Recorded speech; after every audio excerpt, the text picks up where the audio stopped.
हरे कृष्णा। आज आप सबको सफला एकादशी की कथा बताई जाएगी 19 दिसंबर और आज दिन है सोमवार का। कृष्ण कथा में सभी भक्तों का स्वागत है।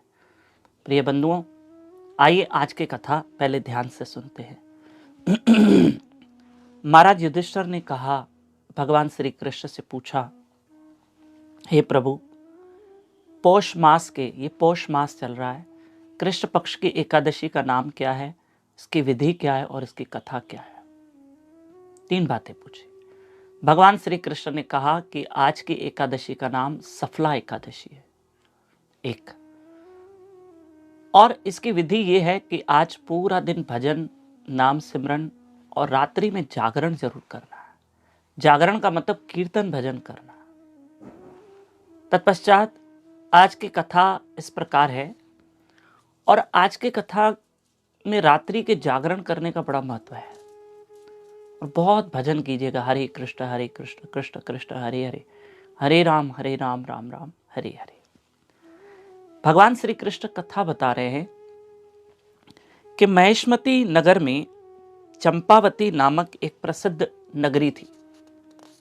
चंपावती, उसमें एक राजा रहते थे और उसके 5 पुत्र थे। सबसे बड़ा पुत्र था लुम्पक। पुत्र का नाम, राजा के पुत्र का नाम लुम्पक था, लेकिन ये लुम्पक सही रास्ते पे नहीं था। बुरी संगत, चोरी करना, मांस, शराब, जुआ सब करता। राजा ने महल से निकाल दिया। राजा ने उनको ये दंड दिया कि तुम मेरे राज्य से ही निकल जाओ। अब राज्य से निकाल दिया तो ये खाएगा क्या? तो ये पशु मार के खाता, जंगल में रहता, या फिर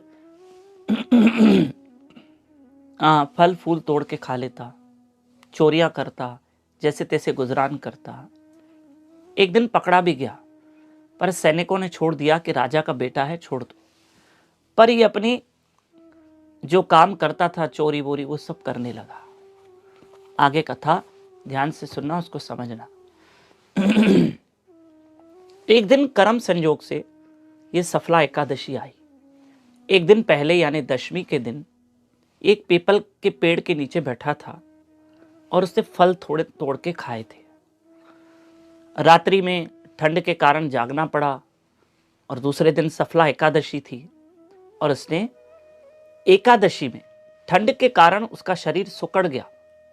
लुम्पक का ऐसा शरीर सुकड़ गया कि उस पीपल के पेड़ के नीचे बैठ गया और न कुछ खाया पिया, और एक उसकी एकादशी हो गई। अनजाने में एक व्रत हो गया और मुश्किल से 1-2 फल तोड़ के खाया। अब उसने व्रत कर लिया अनजाने में, और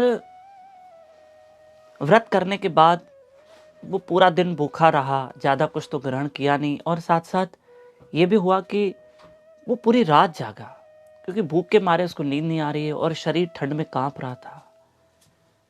अर्थात एकादशी रात्रि में उसने, लुम्पक ने, जागरण कर लिया। अनजाने में हो गया सब, उसे पता भी नहीं कि आज एकादशी है। और जब दूसरे दिन सुबह द्वादशी हुई, जैसे हम लोग द्वादशी व्रत का पारण करते हैं, तो आप इस बात को ध्यान में रखिएगा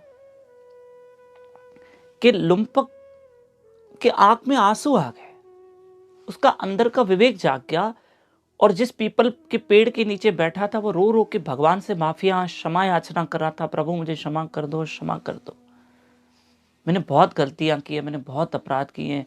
देखो, अनजान में एक व्रत रखा एकादशी का। तब आकाशवाणी हुई कि हे पुत्र, तुम सफला एकादशी व्रत के पुण्य के प्रभाव से राज्य प्राप्त करोगे। चिंता मत करो, तुम्हारी एकादशी हो गई है अनजाने में, और सफला एकादशी तुम्हारी सफल हुई, तुम्हें राज्य मिलेगा। 15 साल तक लुम्पक ने बाद में राज्य संभाला।